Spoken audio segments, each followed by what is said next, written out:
Without realizing it, I was present. I was in alignment. Without knowing it, I meditated. Right? I didn't sit and meditate, but I was doing my own form. I call it time out. And actually, a lot of the great Pictionary ideas came out of me putting myself into time out. And several years ago, I made the conscious choice to be the human I am. I made the conscious choice to delve into what's right, what's wrong with myself. You know, when I'm out of alignment, what happens? When I'm in alignment, what happens? Things are going terrible. I should get some counseling. No, when you're feeling great, that's when you should figure out what the hell's going on. Don't wait for the negative. Take a second. Why do I feel good today? Yeah. Relive that. Yeah.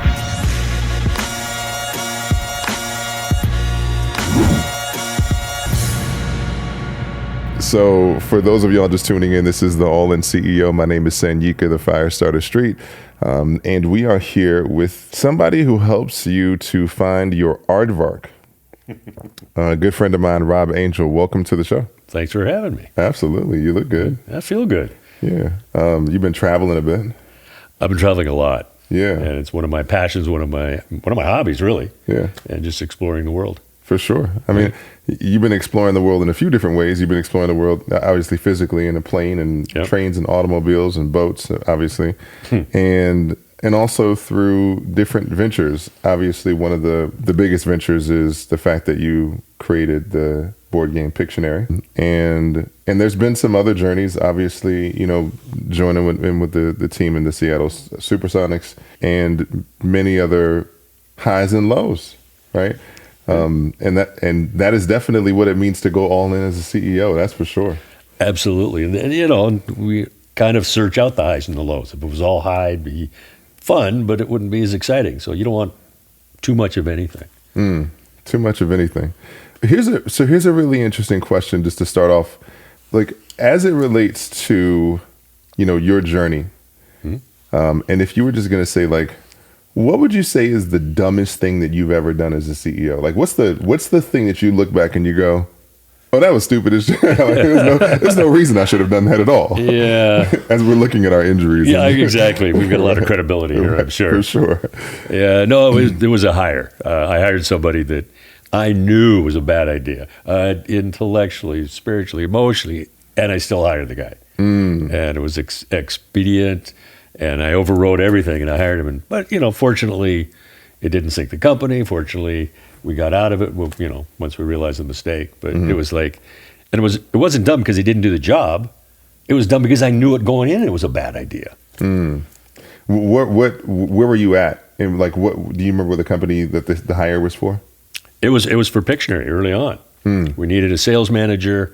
We were doing really well in Seattle, but we needed to get national exposure. And so I met this gentleman, and he talked a good story, but my spidey sense still said it was not a good guy. And I overrode everything. So it was, it cost us a few bucks, and more importantly, it cost us time. That was a bigger issue. Money, you can figure out how to make more, spend more, that's fine. Sure. But it was the time that we lost with this guy. That was the problem. Got it. So you lost time on that. I want to dig into this a little bit. So you were expanding in Seattle. Was that pre-national success, or like right at the edge or the cusp of it, or what was happening at that point? Yeah, right at the edge. We worked our butts off in Seattle, my two partners and myself, and we made a go of it. I mean, we were the game in Seattle, but we kept it local, kept it where we can control it. Was that on purpose? Absolutely. Why? Because we wanted to control inventory. We had 1,000 games, was our original test market. And we were in Seattle. I wanted to see every game on the shelf. I wanted to know if a retailer was out of stock so I could tell them. I wanted to make sure our game was in the right spot because I rearranged a lot of companies' displays for them. So Pictionary was always eye level. Yeah. And so we had to maintain control. So if somebody, we had a deal, right? So we do the games in Seattle.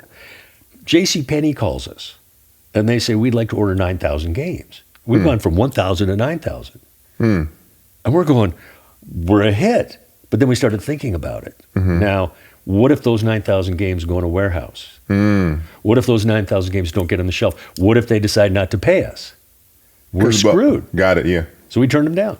So when the JCPenney opportunity came in, did you vet it with your partners? Did y'all have or did you have other advisory board members that you had conversations about with this? I think this is a really important conversation, by the way. Okay.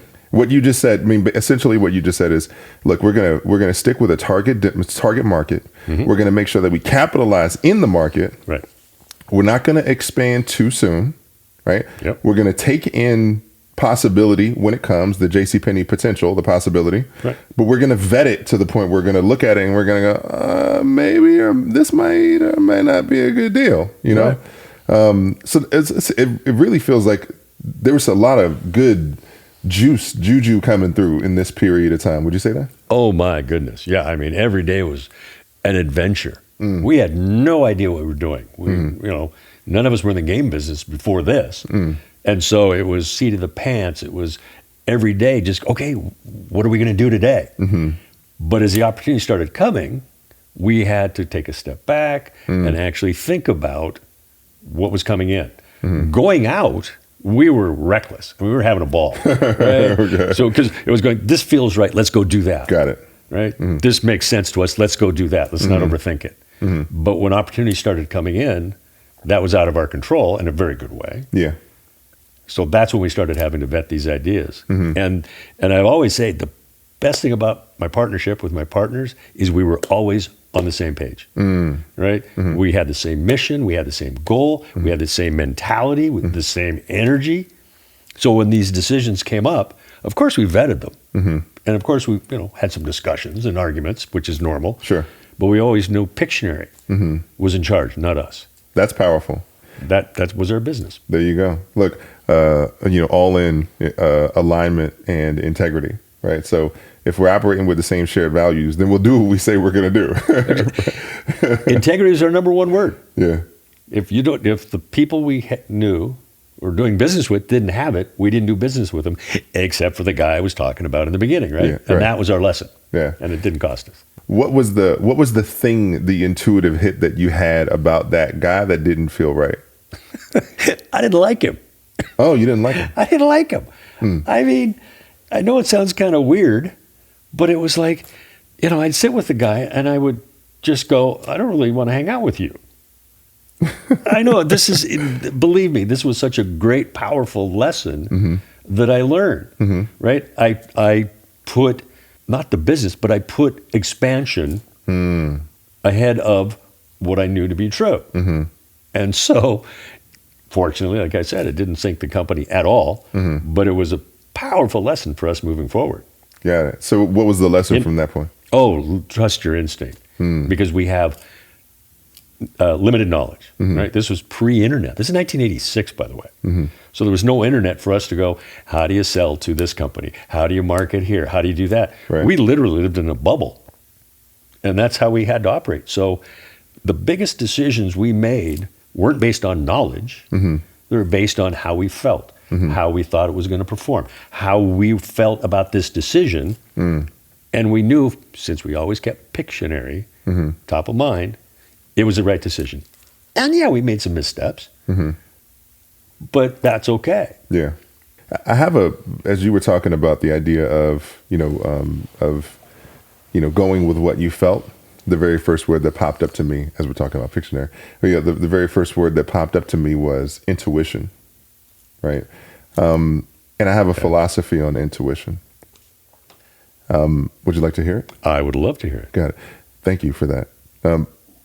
By the way, what would you draw? For intuition? Yeah. Oh man, as long as I can describe it, but I can't draw it. Mr. Pictionary sucks. I mean, I'm terrible at my own game. I would probably draw a head with a brain, and then an exclamation point. Man, see, even that, I'm not even sure I would guess it out of that. We can build on that. Yeah. My philosophy on intuition is that the job of your intuition is not to get it right. And I think that's where many people get caught up, is that the decision that I am supposed to make is the decision that will create certainty in the future 100%, right?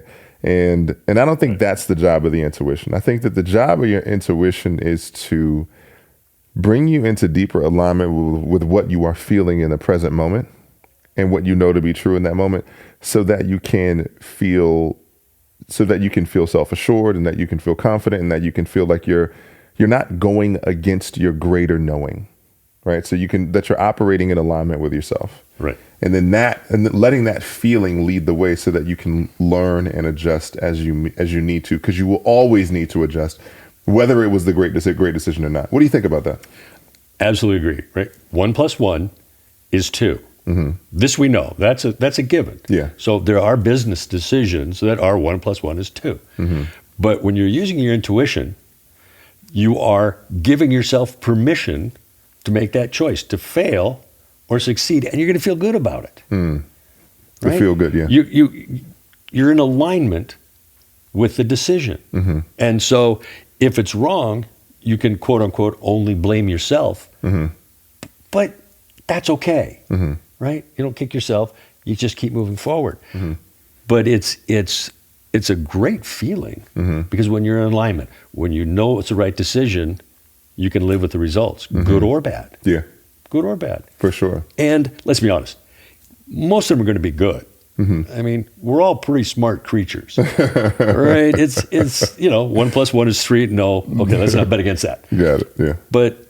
But yeah, it's being in alignment, being your authentic self in those moments, and it's generally the right decision. Yeah, yeah. I love being your authentic self. One of the spoken word pieces that I have is called Be You. It's a piece that I do constantly whenever I do a conference or an event. But there's something really powerful about allowing yourself to be your authentic self. To be your authentic self, you got to know who your authentic self is. And so, I believe that success in business is a personal development journey. And so what did you, as a human, as a man, like what kind of exploration did you have to do to realize, to step into this awareness of, hey, I want to be this guy who has created this thing and create a life around that? The first part of the journey was not conscious.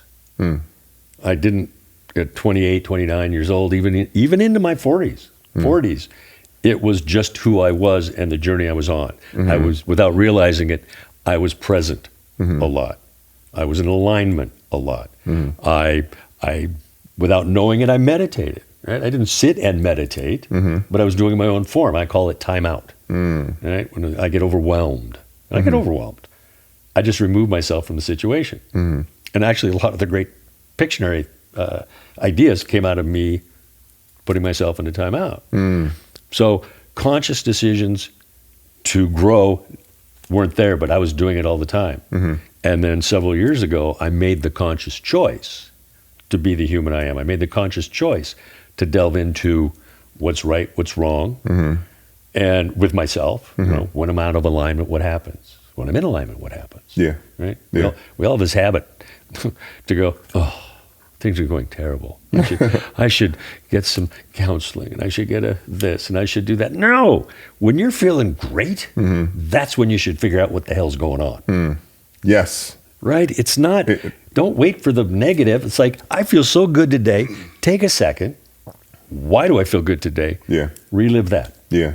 That's sage advice, and it's sage counsel. I've received that fully, and I think that it's really it has a compound effect. One of the things that I talk about and teach as a coach is the worst time to work on your anger is when you are angry. It is the single. I don't mean to laugh at that, but it's absolutely true, because we all do it. That's right. I feel miserable. Let's make myself more miserable by thinking about it. Right. Yeah. So it's like it's because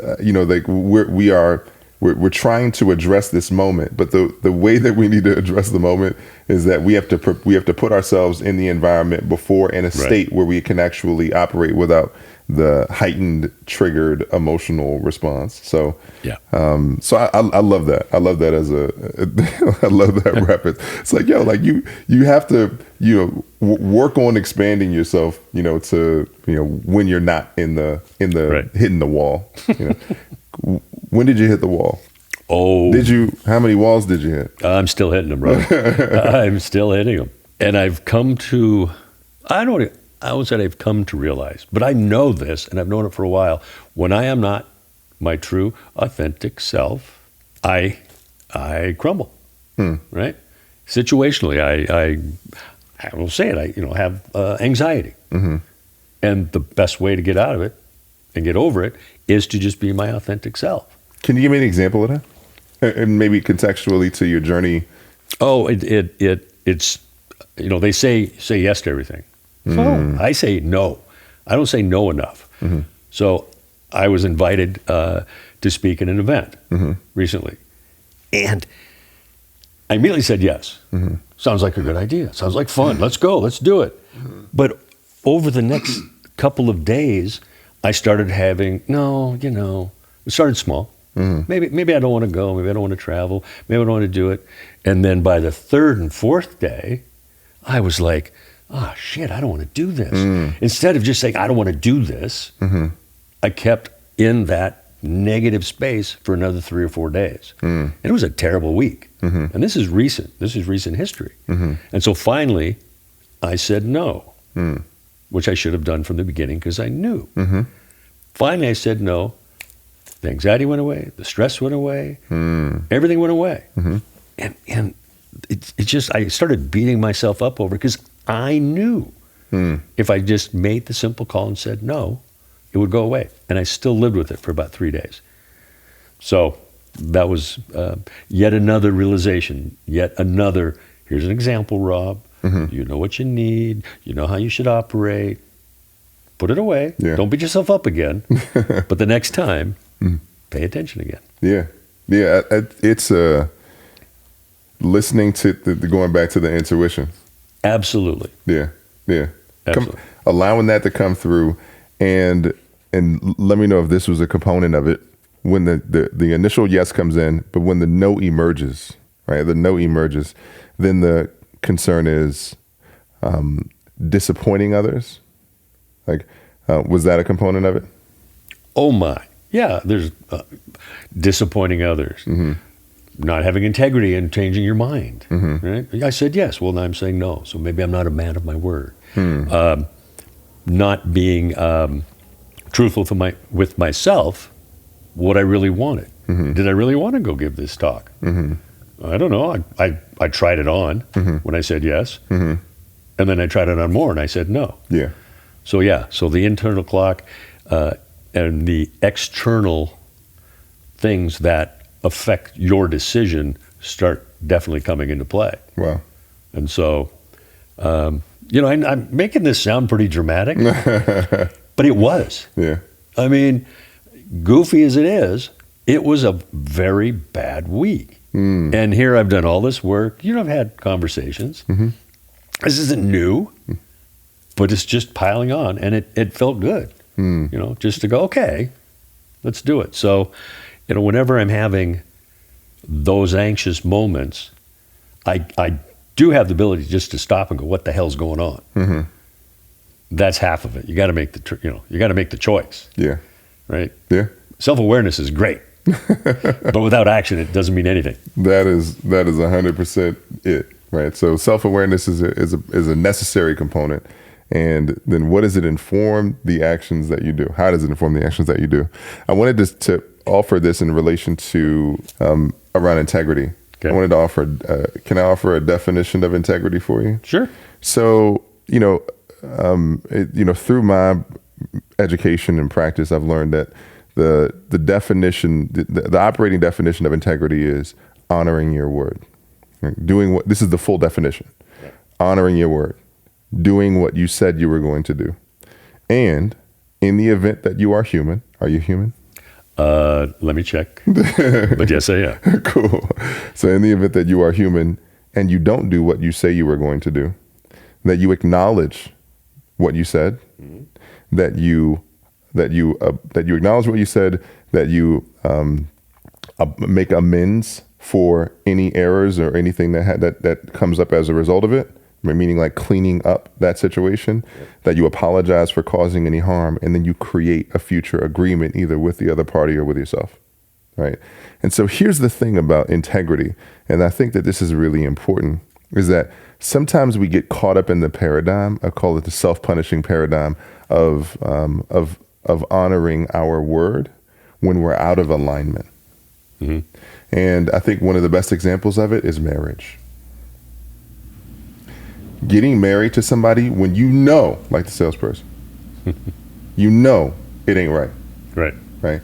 And I said I'm going to be committed. And so this is what I experience, especially with other men. They commit to the idea of being committed. Like I said, I'm going to be a committed man. That's the identity that I'm honoring. Right. So I'm going to be a committed guy. So I'm going to be committed, and I am, and I ain't got the tools, the resources, I don't have any of the refinement or the reflection that's necessary to help me to grow as a human, to grow as a man. And then what I do is I find myself just in the space of trying to honor my word, right? And then I just find myself in that space. So that's just an example, but I wanted to offer that as a definition of integrity, because it allows you to be human and to show up when you need to show up for yourself and for other people as well. How do you feel about that? Oh, absolutely, right? Mm-hmm. And the marriage thing, for instance, it's if you're not believing it, you can tell yourself 1,000 different times. Yeah. But it's irrelevant. It's just going to cause more angst, more frustration, not just for you, but for your partner. For sure. And then it just snowballs and snowballs and snowballs. Yeah. Revolving around integrity, a Pictionary story is, I was 27 years old. We had huge success in Seattle.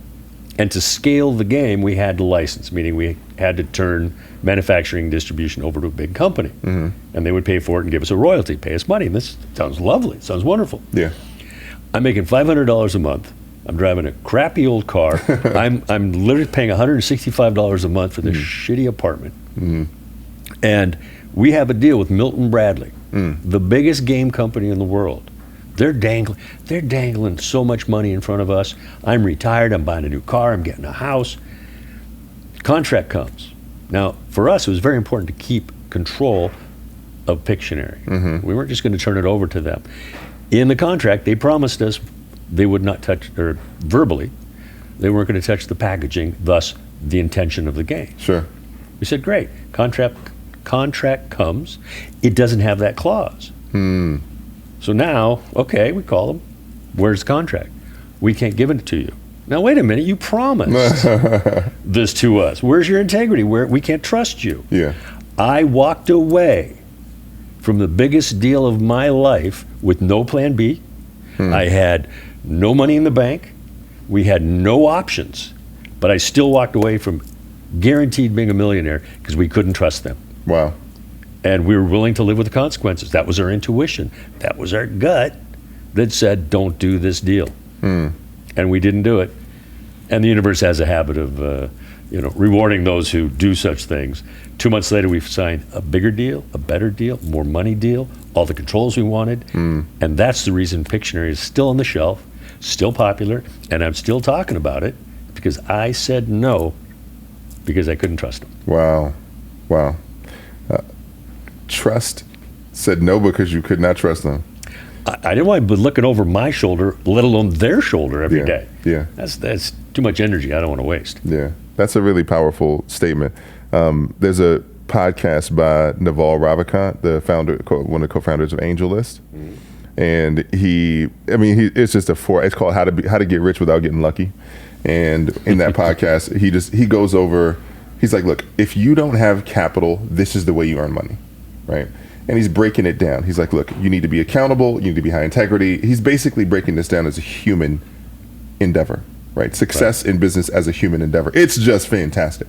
And so as he's breaking this down, one of the things he says is he gets to the point, he says, accountability gets you trust. If you, he didn't say this exactly, but one of the things that he said alluded to was that if you have trust, you have money. And because you can leverage trust into money. Yeah. And if you don't have trust, then your next endeavor is establishing and building trust.